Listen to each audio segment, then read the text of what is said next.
The spirit of competition runs very deep through the Garage 419 production offices. When I found out that I would be getting this Brabus CDI smart car for a week to play around with, thoughts were swirling.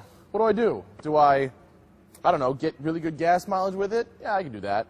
Do I lift it up with something because it weighs like 1,500 pounds? I can do that too. But I wanted to race it against something. They said explicitly, because this car is a prototype from Bosch Clean Diesel, I cannot bring it on a racetrack. That's unfortunate, because that's exactly what I wanted to do. But, don't forget, this is a smart car. This thing is small as a mother. I'm not on a racetrack right now. I am on a go-kart track.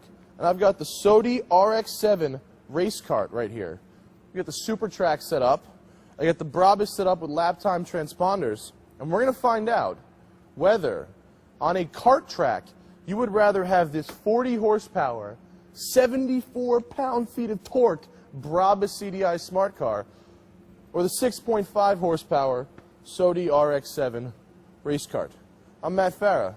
You're watching Garage 419.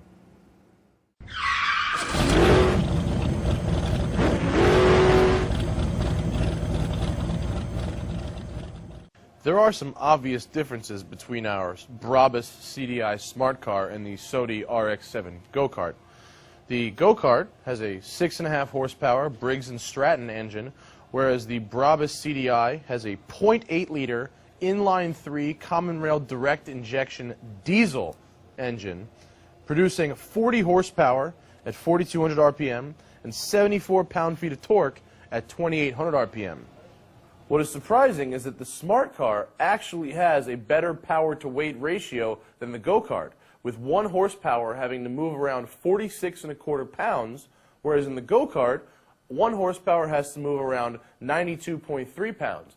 That's taking into account that I suffer from a condition that some doctors would refer to as fat.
Traction control kicking in, telling me it's not happy with me.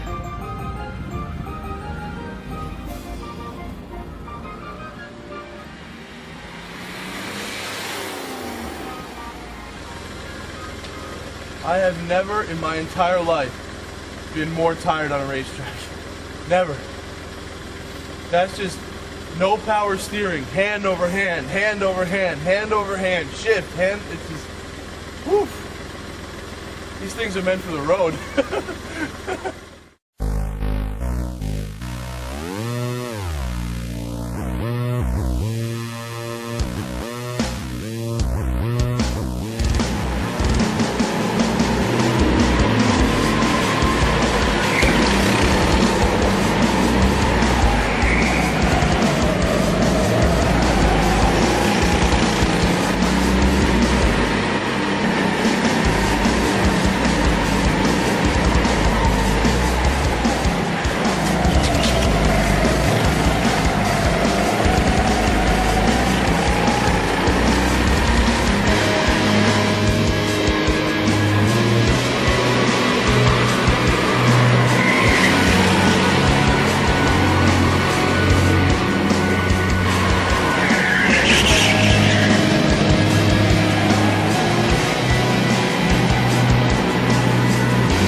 logical conclusion here is, as you guys probably could have imagined, the smart car lost to the go-kart.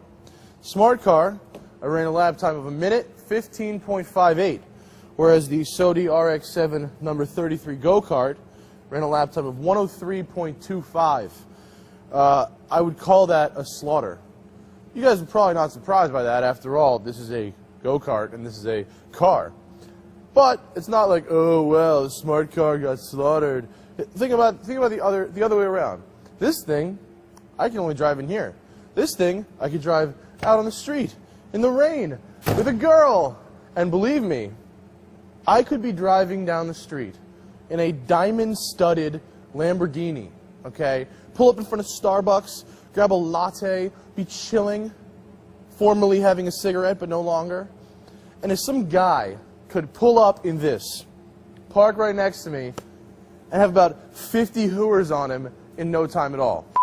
Without a armrest or traditional center console, the smart car does allow you and your partner a freer range of motion inside the cockpit, whereas the kart, you're pretty much just playing with yourself.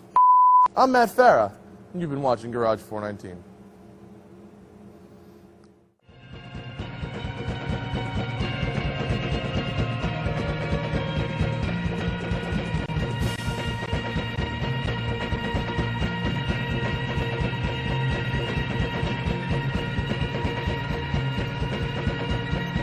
Absolutely awesome. I'm glad it's for the kids, but even if it wasn't, it would still be awesome, and I would do it again.